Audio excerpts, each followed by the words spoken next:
चलिए अब आज हम लोग करेंगे इक्वेटोरियल फील्ड, किसी भी डायपोल की field at any point on the equatorial line. अब हम लोग वो कैलकुलेट करेंगे। तो let's draw the figure first. सबसे पहले हम इसकी फिगर ड्रॉ कर लेते हैं ताकि हमको आइडिया लग जाए कि ये किस तरह से किया जाएगा, इसका कॉन्सेप्ट क्या है। देखो, ये मेरे पास एक डायपोल है, ये है नेगेटिव चार्ज माइनस क्यू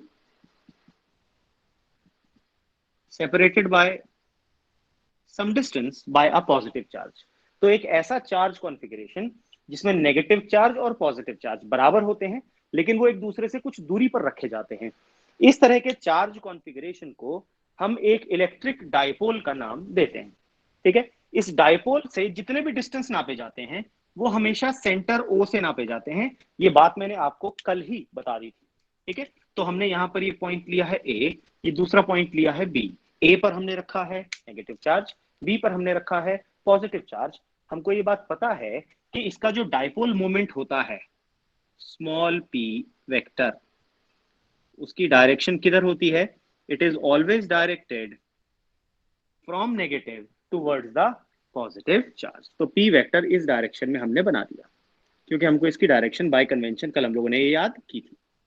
ठीक है, अब जो एक्सियल लाइन होगी इसकी, वो एक्सियल लाइन यहां पर बन जाएगी कुछ एक ऐसी लाइन जो कुछ इस तरह से जा रही हो, एक्सिस के परपेंडिकुलर सेंटर से पास होती हुई। ऐसी लाइन को हम एक्सियल लाइन बोलते हैं। ये 90 डिग्री पर है। ठीक है, तो मुझे सपोज यहां पर इस पॉइंट पी पर electric field due to this dipole calculate करनी है।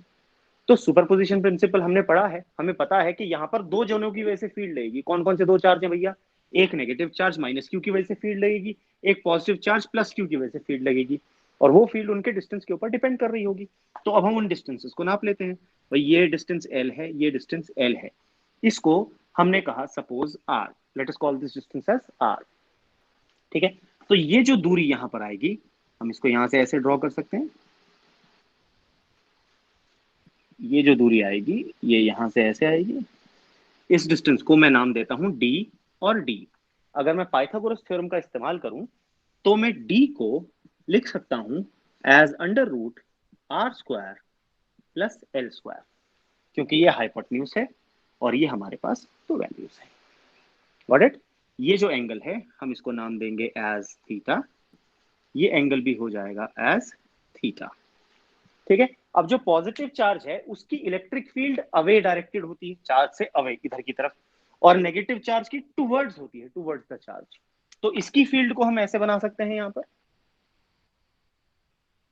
Away like this. ठीक है, इसको ई नाम देते हैं। ये जो इलेक्ट्रिक फील्ड है नेगेटिव की इधर बनाई जा सकती है, इसको भी नाम ई देते हैं। मैं नाम क्यों सेम दे रहा हूं, उसका कारण ये है, मैं इसको चलो ई पॉजिटिव ई नेगेटिव कह लेता हूं अभी के लिए सिंपली। और ये जो वैल्यूज हैं ये एक्चुअली में इनका मैग्नीट्यूड बराबर आएगा। क्यों बराबर आएगा? क्योंकि नोटिस करो चार्ज का मैग्नीट्यूड सेम है और चार्ज की दूरी सेम है। ये आइसोसेलेस ट्रायंगल बन गया है। क्योंकि तो जब चार्ज का मैग्नीट्यूड और दूरी बराबर हो तो इलेक्ट्रिक फील्ड बराबर होती है।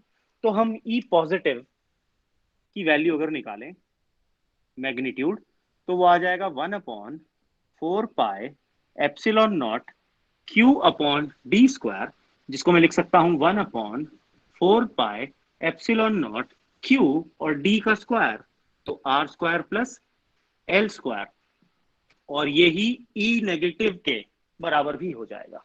तो मैं इसको कह देता हूं सपोज ई। दोनों का मैग्नीट्यूड बराबर है।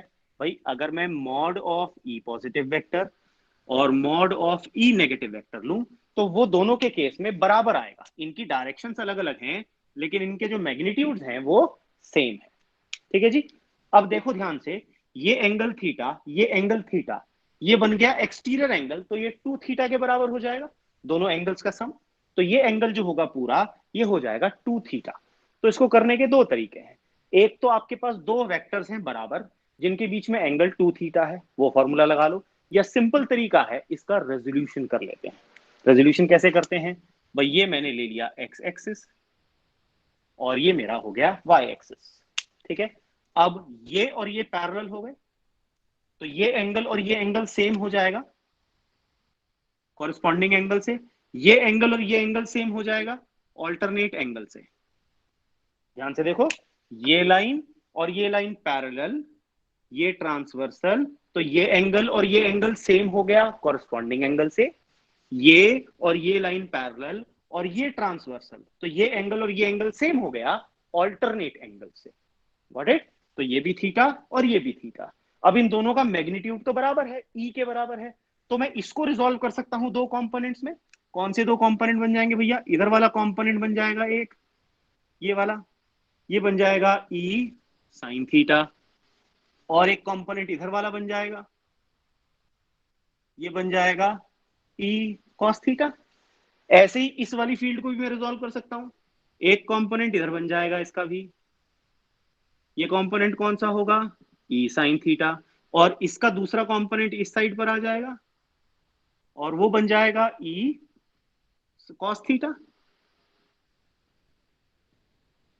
ठीक है, अब ध्यान से देखो, इसका जो ई साइन थीटा है और इसका ई साइन थीटा है, ये दोनों एक दूसरे के बिल्कुल ऑपोजिट डायरेक्शन में है, और जो इनके ई कॉस थीटा है ये सेम डायरेक्शन में है। तो ये जो ई साइन थीटा मुझको दिख रहा है, इनका सम 0 हो जाएगा बाय सिमेट्री। तो मैं लिख सकता हूं electric field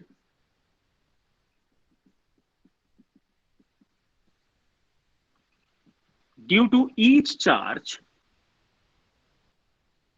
can be resolved into two components. दो कंपोनेंट्स में इसको ब्रेक किया जा सकता है। पहला कंपोनेंट है ई साइन थीटा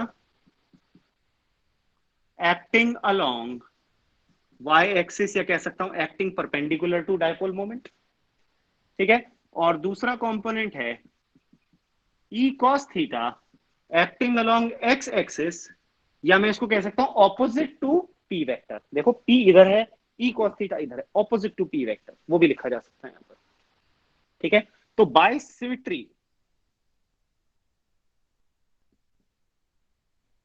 जो ई साइन थीटा है, दोनों ऑपोजिट है, तो उनका सम कितना हो जाएगा? 0। दोनों का सम 0 हो गया जस्ट बाय सिमेट्री। ठीक, कौन से बचे? ई कॉस थीटा। कितने हैं? दो ही हैं यहाँ पर इनफाइनाइट नंबर नहीं है, यहाँ पर कितने हैं? केवल दो।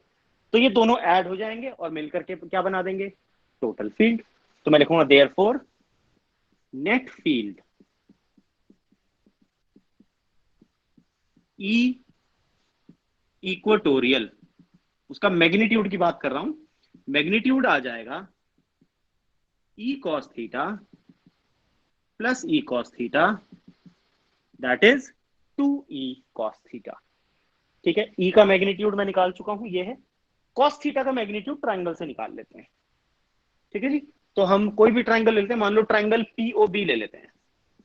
तो इन राइट ट्राइंगल पीओबी, अगर आप कॉस थीटा की वैल्यू निकालो, कॉस थीटा होता है बेस अपॉन हाइपोटेन्यूज। बेस है ये, हाइपोटेन्यूज है ये। ठीक है, तो वो आ जाएगा एल अपॉन डी, और डी की वैल्यू ये लिखी है हमने, तो ये आ जाएगा L upon R square plus L square की पावर हाफ। स्क्वायर रूट को पावर 1/2 लिखा जाता है। ये वैल्यू आ गई, ये वैल्यू और ये वैल्यू यहां पर पुट कर दो। ठीक है, सो पुटिंग द वैल्यूज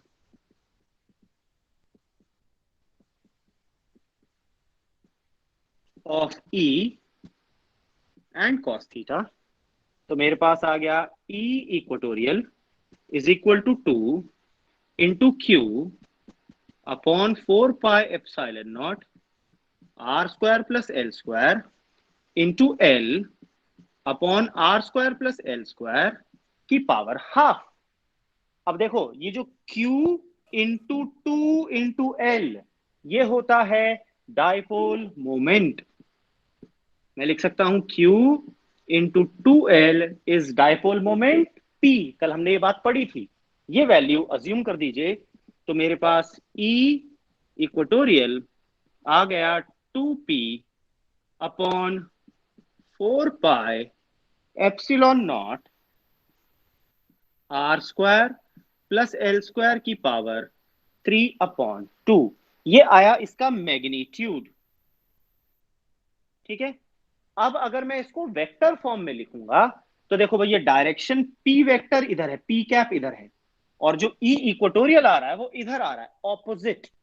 तो इनकी जो डायरेक्शन है वो एक दूसरे के बिल्कुल ऑपोजिट है। तो मैं लिख सकता हूं E equatorial vector is equal to P upon 4 pi epsilon not R square plus L square की power 3/2 into minus P cap. क्या लिखा जाएगा? Minus P cap. Minus P cap क्या शो कर रहा है यहां पर? Here negative sign shows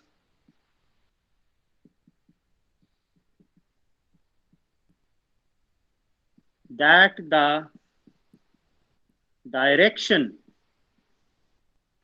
of E equatorial vector is opposite to p vector. p vector से बिल्कुल ऑपोजिट डायरेक्शन है ई इक्वेटोरियल की, जबकि ई एक्सियल की अलोंग आती थी, उसमें पॉजिटिव पी कैप आता था। तो जो आपके एक्सियल फील्ड है वो अलोंग एक्ट करती है, इक्वेटोरियल फील्ड ऑपोजिट एक्ट करती है डायपोल मोमेंट वेक्टर की डायरेक्शन के। ठीक है, ये तो हमारे पास जनरल फॉर्मूला आया, ये है जनरल केस। इसका एक स्पेशल केस आता है अगर हमारे पास डायपोल शॉर्ट होता है, छोटा डायपोल है। ठीक है, उसको देख लेते हैं अब हम। तो मैं इसे रब कर रहा हूं इस वाले पोर्शन को।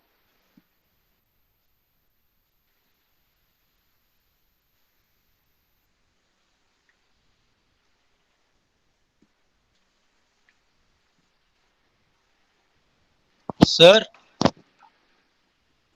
हाँ जी बोलिए। सर सर जो ई इक्वेटोरियल का मैग्नीट्यूड है उसमें 2p की जगह सिर्फ p आएगा। अच्छा हाँ, ये पी आएगा, सॉरी, करेक्ट। यहां सही लिखा है, यहाँ गलत लिखा हुआ है, क्यू इंटू टी।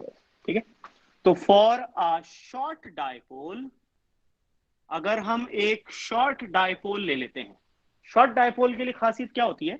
उसकी जो लंबाई होती है वो दूरी से बहुत छोटी हो जाती है। तो मैं लिखूंगा ये जो आर है ये very very greater than L है।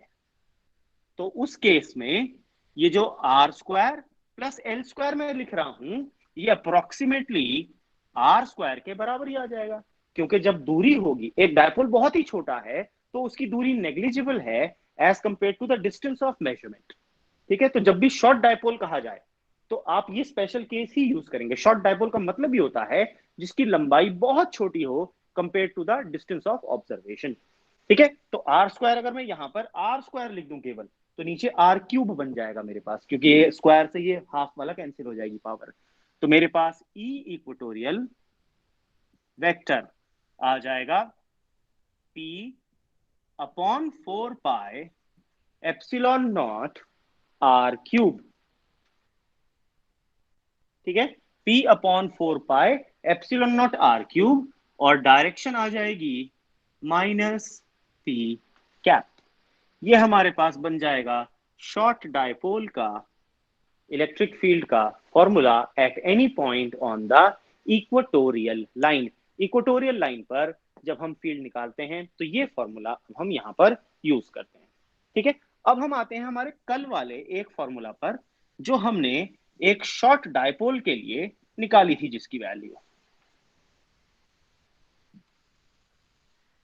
और देखते हैं उसमें और इन फॉर्मूला में ये जो हमने अभी निकाला, इन दोनों में क्या रिलेशन बन करके आता है। ठीक है, अगर हम एक शॉर्ट डायपोल की बात करें, फॉर अ शॉर्ट डायपोल, खासियत क्या होती है शॉर्ट डायपोल की? जो आर होता है वो एल से बहुत बड़ा होता है। ठीक है, तो हमारे पास जो ई एक्सियल आता था उसका मैग्नीट्यूड केवल, अब मैं डायरेक्शन नहीं कंसीडर कर रहा, I am only comparing the magnitudes. तो फॉर्मूला था 2p upon 4 pi epsilon not R cube. इसको मैंने बोला इक्वेशन नंबर 1। और अभी मैंने ई इक्वेटोरियल का फॉर्मूला डिराइव किया, वो था p upon 4 pi epsilon not R cube. इसको मैंने बोला इक्वेशन नंबर 2। दोनों को डिवाइड कर दो।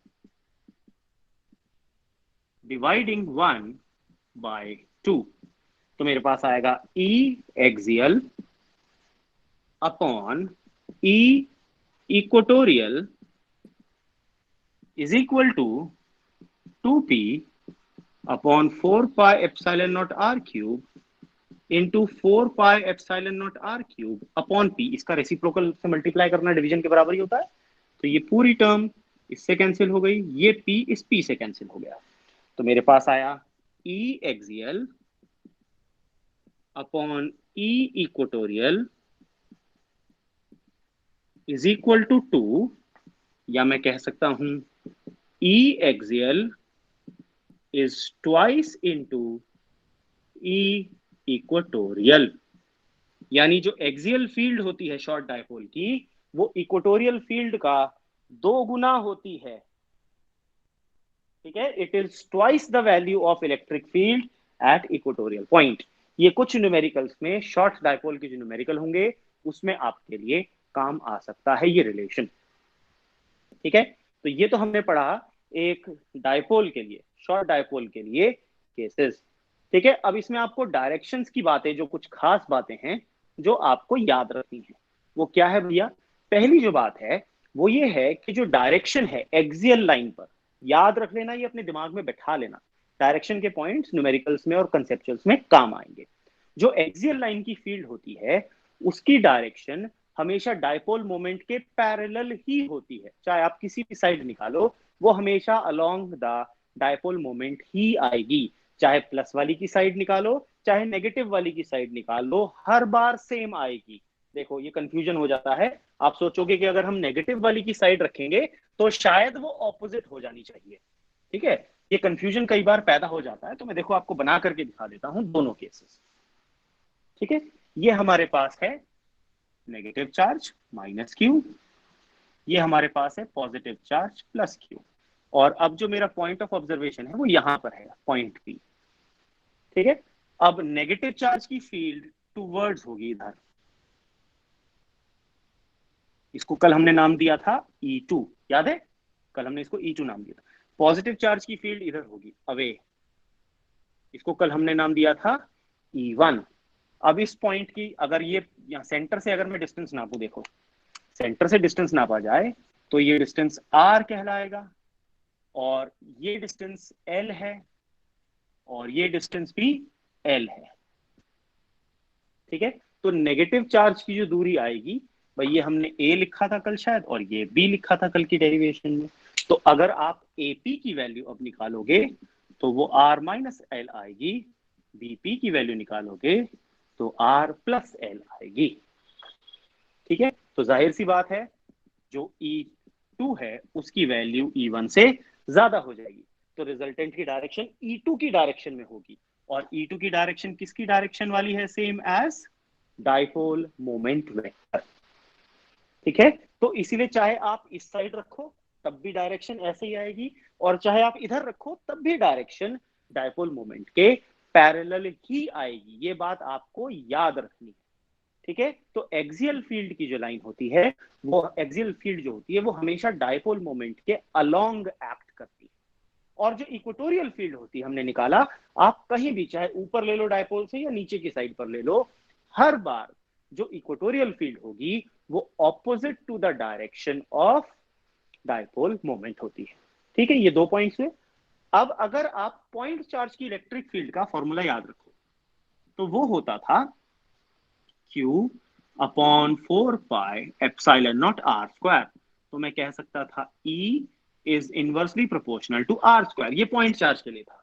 अगर डायपोल का आप कोई सा भी फॉर्मूला लो, E एक्सियल तो वो आएगा 2p upon 4 pi epsilon naught R cube, या E इक्वेटोरियल तो वो आएगा P upon 4 pi epsilon naught R cube, तो मैं यहां से कह सकता हूं E is inversely proportional to R cube.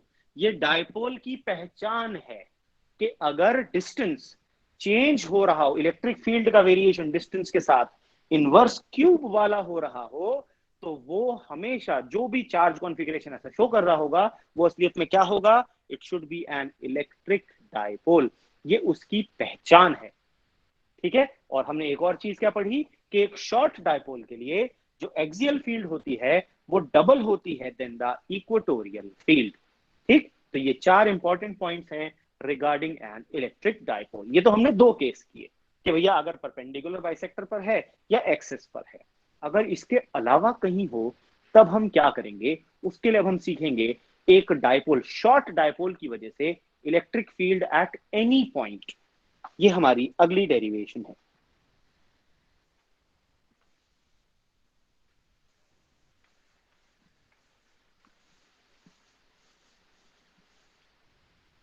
ठीक है, एक शॉर्ट डायपोल की वजह से किसी भी पॉइंट पर अगर आपको इलेक्ट्रिक फील्ड निकालनी हो तब आप क्या करोगे, अब हमने वो सीखना है।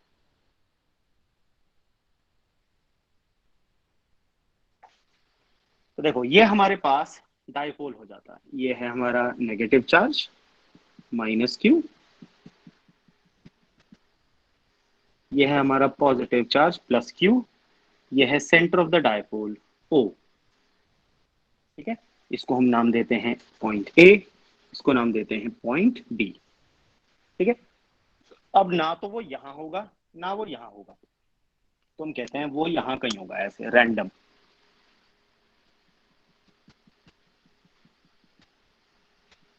ये इस एंगल थीटा पर होगा और ये है वो पॉइंट पी जहां पर मुझे वैल्यू कैलकुलेट करनी है। इसकी दूरी आर मान लेते हैं, ये एल और एल हमारे लिए है ही ऑलरेडी। ठीक है, अब इसका जो डायपोल मोमेंट वेक्टर होगा, लेट अस ड्रॉ दैट।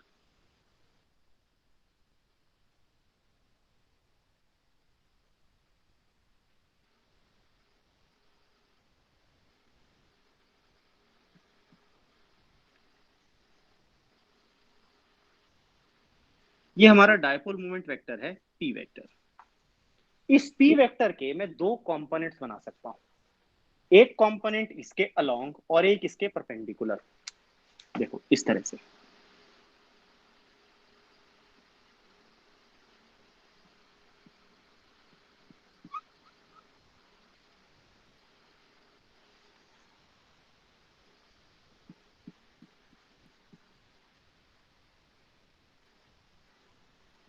ये 2 कंपोनेंट्स में इस पी वेक्टर के बना दिए, क्योंकि मैं किसी भी डायरेक्शन में, 2 परपेंडिकुलर डायरेक्शंस में, कोई सी भी रैंडम डायरेक्शंस में इसको रिजॉल्व कर सकता हूं।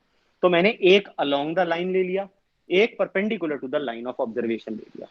ठीक है, ये पी है ये थीटा है, तो ये वाला कंपोनेंट पी कॉस थीटा हो जाएगा और ये परपेंडिकुलर वाला कंपोनेंट पी साइन थीटा हो जाएगा। ठीक है, अब हम वापस आते हैं हमारे एक्सियल और इक्वेटोरियल लाइंस पर। ये मेरे पास एक डायपोल है, अब ध्यान देना, देखो यहां पर ये है नेगेटिव चार्ज माइनस क्यू, ये है पॉजिटिव चार्ज प्लस क्यू, ये है मेरा डायपोल मोमेंट। ठीक है, जब मैंने कल डेरिवेशन करी थी तो मैंने ये पॉइंट पी यहां पर निकाला था, ये मेरा dipole moment vector P vector है। ठीक है, तो एक्सियल लाइन वो होती है जो डायपोल मोमेंट के अलोंग हो, वही एक्सियल लाइन होती है। भाई इसको मैंने एक्सियल लाइन कहा था, और एक्सियल लाइन देखो किसकी डायरेक्शन के पैरेलल है, डायपोल मोमेंट के। ठीक, और अगर मैं इक्वेटोरियल लाइन की बात करूं तो वो मैंने ऐसे बनाई थी, यहां पर जब मैंने पॉइंट पी लिया था तो इसको मैंने कहा था इक्वेटोरियल लाइन। अब अगर आप इक्वेटोरियल लाइन को देखो तो ये डायपोल मोमेंट के परपेंडिकुलर है। देखो डायपोल मोमेंट इसके परपेंडिकुलर डायरेक्शन में एक्ट कर रहा है। Got it? इसी सेम चीज को यहां अप्लाई करो। कैसे? पी कॉस थीटा के लिए डायपोल मोमेंट का वो हिस्सा पी कॉस थीटा, उसके लिए ये लाइन एक्सिस है, क्योंकि इसके पैरेलल एक्ट कर रहा है, वो लाइन है, देखो इसके पैरेलल है।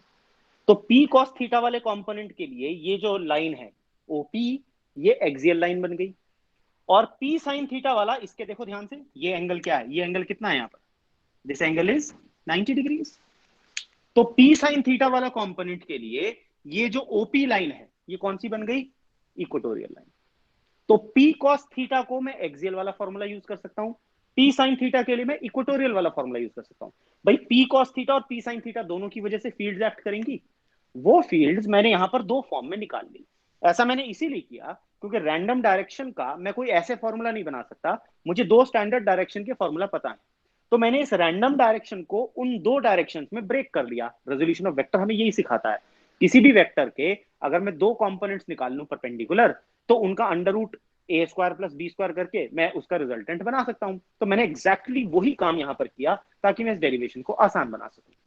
ठीक है, तो अब हमें यही चीज यहां पर अप्लाई करनी है। तो हम कहेंगे the dipole moment P vector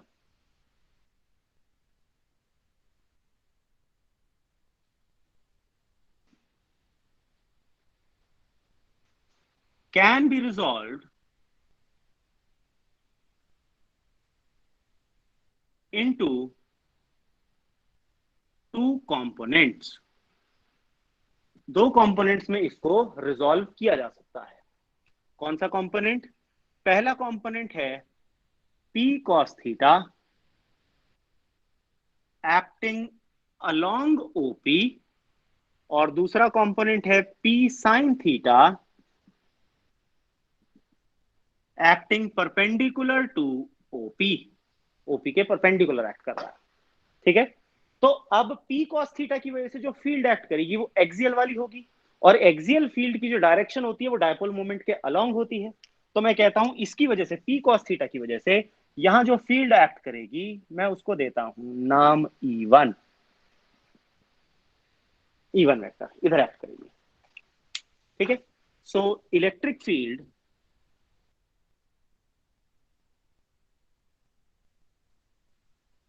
due to P cos theta at point P, उसको मैं नाम क्या देता हूं? E1। और वो हो जाएगा P cos थीटा तो मेरा डायपोल मोमेंट है, P डैश मान लो इसको, upon 4 pi epsilon not R cube. मैंने कौन सा फॉर्मूला यूज किया? 2p cos theta upon 4 pi epsilon not R cube. 2p वाला फॉर्मूला था ना एक्सियल वाला, तो यहाँ p की जगह p cos थीटा रखा जाएगा, क्योंकि यहाँ पे डायपोल मोमेंट कौन सा है? p cos थीटा है, पूरा p नहीं है, p का एक टुकड़ा है, कौन सा? cos वाला। तो p cos theta upon 4 pi epsilon not R cube, इसको मैंने बोला इक्वेशन नंबर 1। इसी तरह से P sin थीटा के लिए ये जो लाइन OP है ये बन जाएगी इक्वेटोरियल लाइन। तो इलेक्ट्रिक फील्ड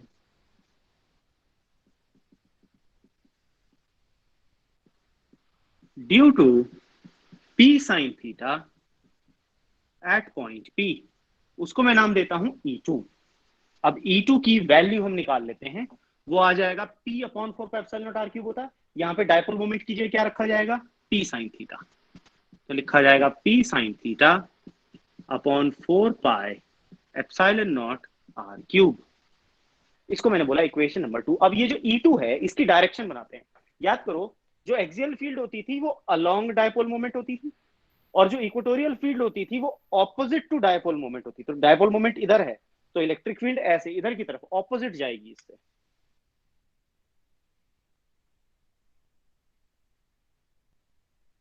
तो ये मेरे पास बन गई E2। ठीक है, ये दोनों एक दूसरे के परपेंडिकुलर हैं, क्योंकि ये दोनों एक दूसरे के परपेंडिकुलर हैं। ठीक है, अब इनका रिजल्टेंट अगर निकाला जाए तो मैं पैरेललोग्राम लॉ लगा सकता हूं यहां पर। ये मेरे पास रिजल्टेंट इधर ऐसे आ जाएगा E। ये मेरे पास नेट फील्ड जो आएगी वो इस तरह से आएगी। ठीक है, ये एंगल सपोज जो बना रहा है ये है alpha, let us call this angle as alpha. ठीक है भैया, तो मेरे पास E1 और E2 दोनों आ गए। अब मुझे क्या करना है? अब मुझे केवल इनकी वैल्यूज उठा करके डाल देनी है। तो रिजल्टेंट दोनों परपेंडिकुलर हैं एक दूसरे से, E जो है उनका रिजल्टेंट है, तो E की वैल्यू नेट फील्ड E वो आएगी under root of E1 square plus E2 square. इसको बोलो इक्वेशन नंबर 3। अब आपको इक्वेशन नंबर 1 और 2 से 3 में E1 और E2 की वैल्यूज अज्यूम करनी है। तो using 1 and 2 in equation number 3, equation number 1 और 2 को मुझे सिर्फ इक्वेशन नंबर 3 में पुट कर देना है, वैल्यूज डालो। तो आपके पास आ जाएगा E is equal to square root of 2p cos theta upon 4 pi epsilon naught r cube plus p sin theta upon 4 pi epsilon naught r cube. इसमें से ये 4p स्क्वायर और 4 पाई एप्सिलॉन नॉट बाहर आ जाएगा square होने की वजह से। तो ये 2p, अब देखो यहाँ पर p स्क्वायर और 4 pi epsilon naught r cube का स्क्वायर, ये स्क्वायर रूट के बाहर आ जाएगा। तो मैं लिख सकता हूँ p upon 4 pi epsilon naught r cube, और स्क्वायर रूट में मेरे पास बचेगा 4 cos square theta plus sine square theta, ये बच जाएगा। अब ये जो 4 cos स्क्वायर थीटा है, इसको मैं 3 cos square theta plus cos square theta कर सकता हूँ। तोड़ दिया मैंने, तीन भाई 4 cos स्क्वायर थीटा थे, तो 3 प्लस 1 लिख लिया, उसको एक ही बात है। तो मैं ई को लिख सकता हूं p upon 4 pi epsilon naught r cube, square root में मैंने लिखा 3 cos square theta plus cos square theta plus sine square theta. ऐसा मैंने इसीलिए किया ताकि ये साइन स्क्वायर थीटा इस cos स्क्वायर थीटा के साथ जोड़ा जा सके, और इनको मैं बना दूंगा 1, क्योंकि ये प्रॉपर्टी है इनकी। ठीक है, इनकी जगह क्या लिखा जा सकता है 1। तो साइन स्क्वायर थीटा हट गया, क्या बचा केवल cos स्क्वायर थीटा, एक ट्रिग्नोमेट्रिक फंक्शन बचा। ये कंपेयर करना आसान होता है, ये यूज करना आसान होता है। तो मेरे पास जो ई है उसका फॉर्मूला आ गया p upon 4 pi epsilon naught r cube under root 3 cos square theta plus 1। और ये हमारा फाइनल फॉर्मूला है मैग्नीट्यूड का। ये जो फील्ड मैंने ई निकाली, ये इसका मैग्नीट्यूड है। ये तो हुआ मैग्नीट्यूड की बात। अब हमें खाली मैग्नीट्यूड नहीं चाहिए, हमको क्या चाहिए, हमको चाहिए इसकी डायरेक्शन भी। डायरेक्शन कैसे पता चलेगी, ये जो मैंने एंगल अल्फा बनाया, ये मुझे देगा डायरेक्शन। अगर मैं tan अल्फा निकालू भाई किसी भी वेक्टर के लिए, ये हमको पता है ना, हमें दो चीजें चाहिए होती थी, मैग्नीट्यूड और डायरेक्शन। ये जो मैंने इक्वेशन निकाली, ये तो इसका मैग्नीट्यूड है, this is the magnitude only. ये केवल क्या है, इसका मैग्नीट्यूड। मुझे क्या चाहिए साथ में, मुझे चाहिए इसकी डायरेक्शन। तो डायरेक्शन के लिए मैं निकालूंगा tan अल्फा। ठीक है, तो जो tan अल्फा है, देखो ध्यान से, ये आपके पास अल्फा है, ये E1 है, ये E2 है। tan होता है परपेंडिकुलर अपॉन बेस। ठीक है, परपेंडिकुलर हो गया ये और बेस हो गया ये, यानी E2 अपॉन E1। ये तो आएगा tan अल्फा की वैल्यू। अब E2 और E1 की वैल्यूज यहां से उठा करके रख दो, तो मेरे पास आ जाएगा P sine theta upon 4 pi epsilon naught r cube, और अपॉन की जगह मैं इसका रेसिप्रोकल से मल्टीप्लाई कर सकता हूं। तो ये आ जाएगा 4 pi epsilon naught r cube upon 2 p cos theta. 4 pi epsilon not से ये पूरा कैंसिल हो गया, p से ये p कैंसिल हो गया, क्या बचा sine theta upon 2 cos theta. Sine theta upon cos theta क्या होता है, tan थीटा। तो मेरे पास आ गया tan alpha is equal to half of tan theta. ये क्या आ गई, ये आ गई डायरेक्शन। ठीक है, तो मैंने दोनों चीजें कैलकुलेट कर ली, मैंने मैग्नीट्यूड भी निकाल लिया उस रिजल्टेंट फील्ड का, और उसकी डायरेक्शन भी मैंने कैलकुलेट कर ली। इस तरह से हम निकाल सकते हैं एट एनी पॉइंट भी मैग्नेटिक और electric field due to a dipole. ठीक है, अब इसी एक फॉर्मूला से मैं वो दोनों फॉर्मूला भी इसके स्पेशल केस में बना सकता हूं, देखो कैसे। ठीक है, तो इसे रब कर देता हूं मैं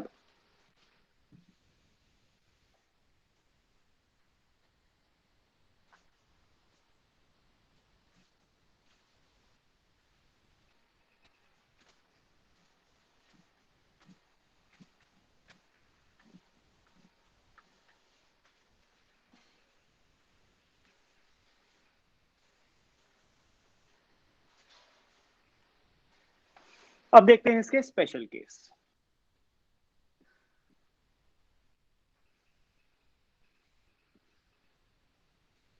अब इसके स्पेशल केस क्या है? फर्स्ट केस है, अगर वो जो मेरा पॉइंट है वो एक्सियल लाइन पर लाई करेगा। देखो ये था डाइपोल मोमेंट ऐसे, और ये थी लाइन, इनके बीच का एंगल था थीटा। जब वो एक्सियल लाइन पर लाई करेगा तो ये थीटा ऐसे हो जाएगा, एक्सियल लाइन ऐसे, कितना हो गया theta? 0 degrees.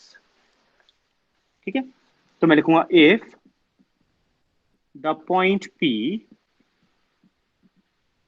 lies on axis that is theta is equal to 0 degree, theta की वैल्यू 0 डिग्री हो जाएगी। तो जो E का फॉर्मूला है याद करो वो क्या था? वो था P upon 4 pi epsilon naught r cube under root 3 cos square theta plus 1। ये फॉर्मूला था ना, थीटा की जगह क्या रख दो? 0 डिग्री। ठीक है, तो मेरे पास आ गया E एक्सियल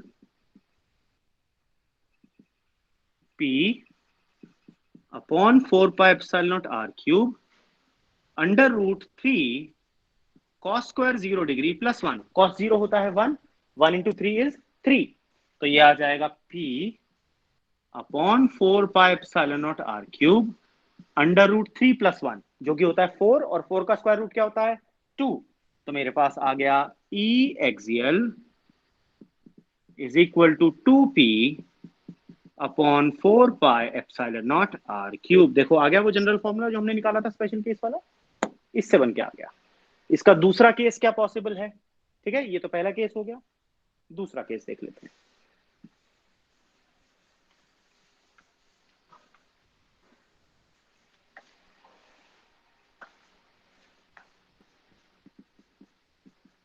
If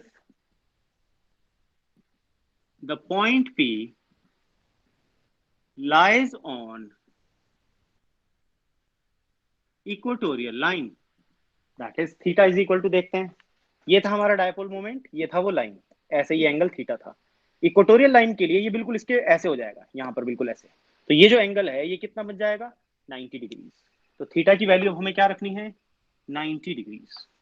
ठीक है, जो ई का फॉर्मूला था हमने निकाला, वो ई था P upon 4 pi epsilon naught r cube under root 3 cos square theta plus 1। अब हमें थीटा की वैल्यू कितनी रखनी है? थीटा की वैल्यू रखनी है 90 डिग्रीज। तो मेरे पास आ जाएगा E equatorial is equal to P upon 4 pi epsilon naught r cube under root 3 cos square 90 degrees plus 1। cos 90 0 होता है, तो 0 प्लस 1, तो ये आ जाएगा P upon 4 pi epsilon naught r cube under root 0 plus 1 that is 1, और 1 का root is also 1। तो मेरे पास आ जाएगा equatorial field equals P upon 4 pi epsilon naught r cube. ठीक है, तो ये देखो हमने एग्जैक्टली वही फॉर्मूला डिराइव कर लिया जो हम लोगों ने अभी प्रीवियसली यूज किया था for an equatorial point. Got it? तो मेरे पास ये दोनों वैल्यूज आ जाती हैं स्पेशल केस की। ठीक है, तो उनसे हम वो जनरल वाले फॉर्मूलाज भी बना सकते हैं।